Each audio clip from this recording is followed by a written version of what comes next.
Hey Shnobs, tudo beleza? Galerinha, para quem ainda não me conhece, eu sou o Michael Souza e hoje, pessoal, estou aqui trazendo mais uma aula de redação para vocês. E o tema da aula de hoje será a persistência da violência contra a pessoa idosa no Brasil contemporâneo. Pessoal, antes de começar o vídeo, eu gostaria de deixar alguns recadinhos bem rapidinhos aí com vocês. O primeiro deles é que se este aqui é o meu primeiro vídeo que você assiste, eu antes aconselho você a pausá-lo e assistir os vídeos Aula de Redação para o Enem, Conceitos Iniciais, parte 1 e parte 2. Porque nesses dois vídeos, pessoal, eu ensinei tudo que você precisa fazer para tirar uma ótima nota na redação do Enem. Esses dois vídeos estão disponíveis aqui no meu canal, Michael Souza. Acesse lá e assista. Além disso, eu gostaria de te pedir para ir até o Facebook, o link da minha página está aqui na descrição do vídeo, e curtir a minha página fazendo um favor, a página nova aí que eu criei, que se chama Michael Souza também. Me dê essa força aí, galerinha. Além disso, não se esqueça de deixar um joinha no vídeo, de se inscrever, de comentar, de compartilhar, porque há uns boatos aí de que quem assiste o vídeo e não deixa joinha, não passa no Enem. Então não queira correr esse risco. Então vamos lá, pessoal. Proposta de redação. Com base nos conhecimentos construídos ao longo de sua formação, redige um texto dissertativo argumentativo em norma padrão da língua portuguesa sobre o tema a persistência da violência contra a pessoa idosa no Brasil, apresentando proposta de intervenção que respeite os direitos humanos. Selecione, organize e relacione de forma coerente e coesa argumentos e fatos para a defesa do seu ponto de vista. Galera, este assunto aqui, para mim, foi mais difícil até do que conceito de família. De todos os temas que eu escrevi até agora, temas relacionados à população idosa, para mim foi o mais difícil. Por quê? Porque é um tema muito amplo, então você não sabe em qual caminho seguir, você não sabe atirar. É difícil para você até definir um tema sobre o que você vai escrever. Porque pode cair violência, pode cair os desafios de ser idoso no Brasil, os desafios do aumento da expectativa de vida no Brasil. Tem um leque de opções, tem muitos temas relacionados a esse assunto aí de idosos, de pessoas mais velhas. Então, não é um tema difícil, você sabe o que você pode falar, o que escrever, mas você não sabe como você faz isso. Eu escolhi o tema violência contra os idosos no Brasil. Acredito que ele possa aparecer de duas formas: a persistência desse problema ou como combater esse problema. Resolvi fazer uma redação sobre a persistência. Caso o tema apareça como combater, a gente vai usar esse mesmo esquema aqui e colocar no final do parágrafo, do desenvolvimento, né, como solucionar brevemente o problema que a gente colocou no parágrafo. Para quem não entendeu, é o mesmo modelo, é o mesmo esquema que eu falei na aula anterior de exploração sexual de crianças e adolescentes. Se você não está entendendo o que eu disse, assista lá e confira como que será a minha estratégia para escrever uma redação sobre quando o tema for alguma coisa sobre como combater. Lembrando que o tema é a persistência da violência, não é falar somente sobre violência. Vamos lá, pessoal. Então, antes de mostrar a redação, eu acho interessante a gente discutir sobre esse assunto aí da violência. Porque quando a gente pensa nele, geralmente vem na nossa cabeça, no nosso imaginário, uma pessoa agredindo a outra e batendo na outra. Isso está dentro da violência, mas ela não se resume somente a isso.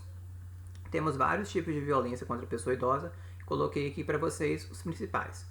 A primeira é a violência física, é essa que todo mundo imagina, uma pessoa agredindo a outra, dando um soco, dando um chute, agredindo fisicamente. Mas além dessa violência, nós temos a psicológica, que é uma agressão mental, ou seja, você xingar a pessoa, agredir a pessoa mentalmente, fazer uma pressão psicológica, é caracterizado como violência psicológica. E lembrando que todas essas aqui você pode estar explorando na sua redação. Tem a violência sexual, que seria um estupro de um vulnerável, um abuso sexual contra a pessoa idosa. A violência econômica financeira, que seria, por exemplo, a pessoa pegar o cartão de crédito desse indivíduo e usar o cartão ou fazer um empréstimo no banco. A violência patrimonial, que seria, por exemplo, a pessoa pegar algum bem desse idoso e vender ou tomar para si. Tem a negligência, que é um descuido com a pessoa idosa, por exemplo, você deixar o idoso no sol, deixar no frio, na chuva, não dar o medicamento, não dar o remédio na hora certa. E aqui é interessante a gente falar que negligência é diferente de abandono. No abandono, acontece um abandono afetivo, o familiar ou o cuidador deixa o idoso de lado, não dá atenção.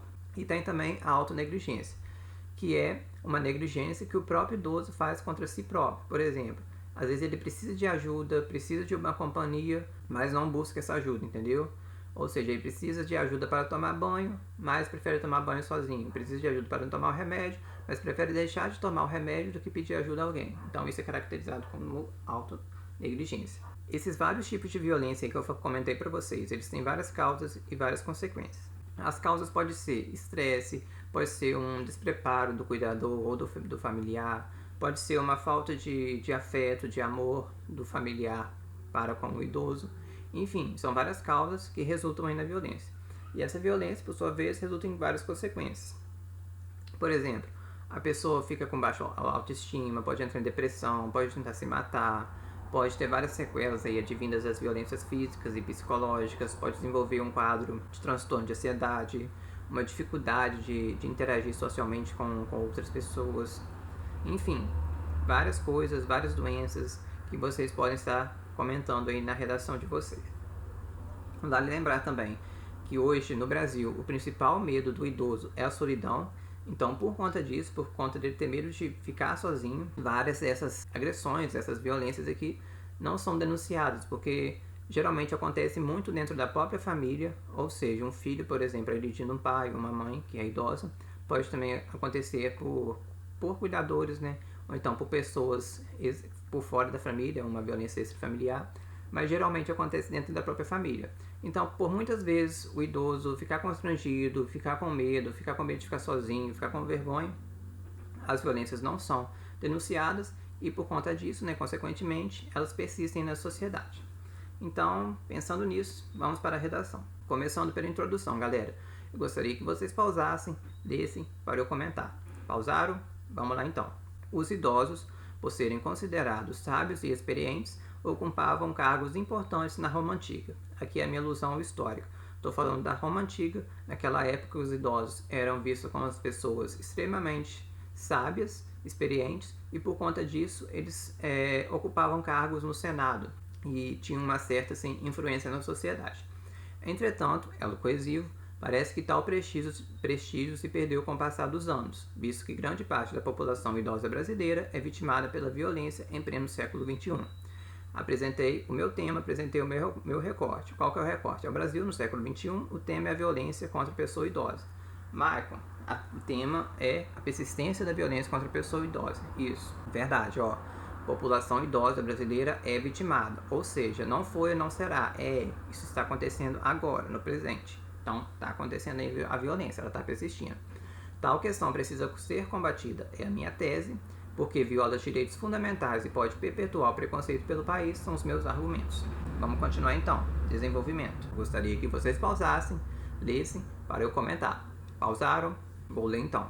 Primeiramente, vale ressaltar que, embora o Estatuto do Idoso, coloquei EI entre parênteses, como se fosse uma sigla para Estatuto do Idoso, mas é a sigla do Estatuto do Idoso? Não, mas coloquei na minha redação uma sigla para aí, dá para entender. Assegura a integridade física, psicológica e moral aos maiores de 60 anos de idade. Quem são os maiores de 60 anos de idade? São os idosos, são a definição aqui no Brasil. Parece que isso não está acontecendo, pois muitos desses cidadãos estão sendo agredidos, ou seja, coloquei um contra-argumento, uma estratégia argumentativa. Marco, você colocou o Estatuto do Idoso. Você geralmente usa a Constituição Federal. Pode colocar a Constituição ou não pode colocar? Pode colocar, galera. Eu coloquei o Estatuto do Idoso porque está mega relacionado ao tema e eu vou utilizar ele na minha conclusão. Então, para não colocar uma coisa aqui em cima e outra lá embaixo, coloquei o Estatuto do Idoso no lugar da Constituição. Além do mais, eu acredito muito que se o tema for esse, no texto motivador estará alguma informação relacionada ao Estatuto do Idoso.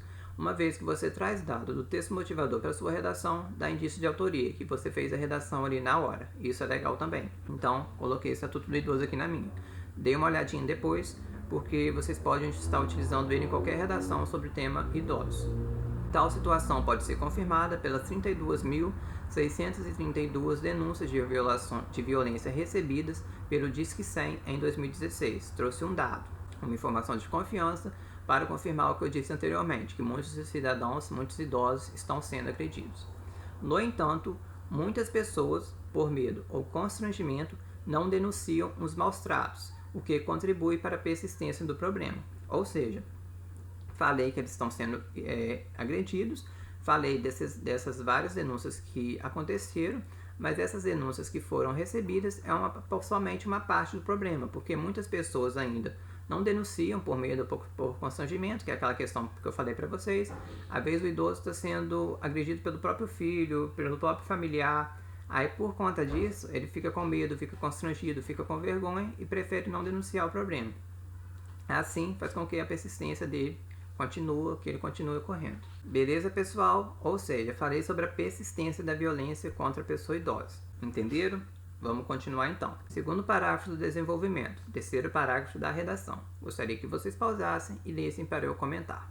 Pausaram? Vamos lá então. Além disso, ou seja, disso que eu disse anteriormente, no parágrafo anterior, conectando os parágrafos, conforme afirma Simone de Beauvoir, acho que é assim que se pronuncia, há uma conspiração do silêncio ao redor da velhice. Coloquei uma citação que é praticamente um conceito, né? Mas conspiração ao redor da velhice é uma frase dela. Logo, na hipermodernidade, cultura do excesso, um dizer de Lipovetsky, ou seja, um conceito desse Lipovetsky, hipermodernidade é uma cultura de excesso, é o tempo que a gente vive hoje, o presente, Brasil atual. Tal postura pode ser confirmada por cirurgias práticas feitas somente para tirar rugas, ou seja, cirurgias práticas sem necessidade, somente para retardar a velhice, esconder um sinal da velhice, confirma que a nossa sociedade atual é uma sociedade de cultura de excesso. Entenderam? Como resultado disso, a senescência pode ser mal interpretada. Marco, o que é senescência? É o processo de envelhecimento. Lembrando que nessa redação, vocês têm que ter extremo cuidado para não repetir a pessoa idosa, velhice, envelhecer, coisas desse tipo. Então, sempre que puder, use sinônimos, use termos semelhantes para não ficar repetindo as palavras. A senescência pode ser mal interpretada, fazendo com que o preconceito surja e, consequentemente, a negligência ocorra. Ou seja, lá na minha introdução eu tinha falado sobre violações de direito e perpetuação do preconceito. Direito, eu expliquei no parágrafo anterior e aqui eu estou falando do preconceito. Ou seja, uma vez que o envelhecimento, a velhice, não é visto como algo natural do ser humano, inerente do ser humano, pode acontecer uma discriminação dela, um certo preconceito. E esse preconceito pode fazer com que a violência, persista, continue ocorrendo na sociedade. Então coloquei aqui com que a negligência ocorra, que é uma forma de violência também. E é interessante a gente falar isso porque, infelizmente, até os dias de hoje, ainda tem um certo preconceito, principalmente por parte de jovens, em relação aos idosos. Geralmente os idosos são vistos como ultrapassados, aqueles termos como caduco, isso é coisa de velho, coisas desse tipo assim. Vocês podem estar explorando na redação de vocês. Ou seja, no meu desenvolvimento eu falei sobre a persistência da violência no Brasil. Bom, pessoal, então agora vamos concluir a redação. Vamos para a conclusão. Gostaria que vocês pausassem e lessem. Pausaram? Vamos lá então. Lembrando que, na conclusão, a gente deve retomar as ideias expostas anteriormente e apresentar uma proposta de solução, que para ser boa, ela tem que falar o que fazer, como fazer, para que fazer, sem ferir direitos humanos e com detalhamento. Então vamos lá. Em suma, a violência contra a pessoa idosa ainda persiste no Brasil. Resumir tudo. A fim de que essa caótica questão seja elucidada, ligando as frases, qual caótica questão é essa? A violência contra a pessoa idosa é mista e que os anciões sejam protegidos conforme prevê o EI. O que é EI? É a sigla que eu coloquei para o Estatuto do Idoso lá em cima. E que a sociedade seja informada. Este é o meu o que fazer. Para que isso ocorra, ligando as frases, conector, torna-se imperativo que poder público invista em delegacias especializadas, capacite os profissionais de saúde que atuem em unidades de atenção básica para que possam reconhecer sinais de maus tratos na hora do atendimento, leve os agressores à justiça e ofereça proteção e atendimento psicossocial aos agredidos.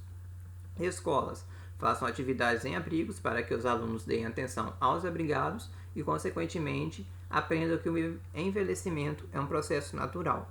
E mídia informe sobre o tema por meio de campanhas educativas para que a população aprenda sobre o quão importante é denunciar os casos de violência e respeitar o próximo. Este é o meu como fazer. Galera, presta atenção no seguinte, eu coloquei torna-se imperativo o quê? 2 pontos. Coloquei isso para não ficar repetindo o que toda a vida e para ficar como se fosse tópicos, entendeu? Do que precisa fazer para a solução do problema surgir, acontecer. Se você achar que o parágrafo, que a frase ficou muito grande, realmente ficou, você pode colocar, por exemplo, um ponto e colocar ademais, por exemplo, no final lá do negócio do Estado. leve os agressores à justiça e ofereça proteção psicossocial aos agredidos. Ponto. Ademais, escolas façam atividades em abrigos, você pode fazer isso. Eu particularmente não vou fazer porque eu acho que não está tão confuso assim. Dá para o corretor entender o que eu quis dizer, ok? Mas se você quiser mudar, fique à vontade. Assim, poder-se-á encontrar na realidade brasileira a valorização que o idoso recebia na antiguidade clássica. Ou seja, se tudo isso for feito, poderemos aí ter na nossa sociedade atual uma valorização que já foi bem apagada, já foi praticamente extinta e que existia de forma bem prevalente na Roma Antiga, que faz parte da antiguidade clássica. Então esse é o meu para que fazer. Beleza, pessoal? Agora que já vimos a redação, então, vamos corrigir os segundos critérios de correção do Enem. Vamos lá. Primeiro deles, demonstrar domínio da norma culta. O que isso significa? Significa que você não pode escrever errado, não pode ter erros de concordância, erros de acentuação, não pode ter gírias, coisas desse tipo assim. Minha redação não tem, então acho que ganharia nota máxima. Compreender a proposta de redação e desenvolver um texto dissertativo argumentativo. Eu compreendi a proposta, escrevi um texto na tipologia textual dissertativa argumentativa. Meu texto tem introdução, tem a tese, tem o tema, tem o desenvolvimento com meus argumentos para convencer o leitor que eu estou certo, tem propósito de solução, tem tudo que a tipologia textual pede, e eu falei sobre a persistência da violência. Lembra que o tema é a persistência da violência contra a pessoa idosa, e não somente violência contra a pessoa idosa. Então, não fugi do tema, nem tangenciei o tema. Também acredito que ganharia nota máxima. Coerência, o texto tem que estar claro, da forma que quem está lendo consiga entender o que você quer dizer e, no final do texto, concorde com o seu ponto de vista, concorde com a sua tese. Defendi minha tese no desenvolvimento, então acho que também ganharia nota máxima. Coesão, que significa que as frases dos parágrafos têm que estar conectadas umas às outras e os parágrafos conectados uns aos outros. A gente faz isso através dos elos coesivos e dos conectores. Eu fiz, então também acho que ganharia nota máxima. Por fim, propor uma solução que não fira os direitos humanos, que para ser boa tem que falar o que fazer, como fazer, para que fazer, com detalhamento e sem ferir direitos humanos. Eu fiz isso, então também acho que ganharia uma nota máxima. Além disso, tem a questão dos fatos, dos estudos, dos argumentos, da citação, da alusão histórica, dos conceitos que eu empreguei na minha redação. Então, juntando tudo isso aí, eu acredito que ela tiraria uma nota 1000 ou uma nota muito próxima de 1000. Bom, pessoal, eu ainda estou em Porto Alegre, passei o mês todo aqui, então no momento que vocês estiverem assistindo o vídeo de vocês, eu estarei viajando de volta para casa. Vou levar um tempinho ainda até chegar em casa, então muito provavelmente o próximo vídeo vai sair na véspera do Enem, muito provavelmente no sábado. Então não se esqueça disso e fique atento. Beleza, pessoal? Então é isso. Agora eu aconselho vocês a pararem um pouquinho, lerem sobre o tema e escrever uma redação sobre ele. E principalmente, não se esquecer de deixar o joinha, deixar um comentário, compartilhar o vídeo, se inscrever no canal, caso não seja inscrito. Beleza, pessoal? Então é isso. Até a próxima e tchau, tchau!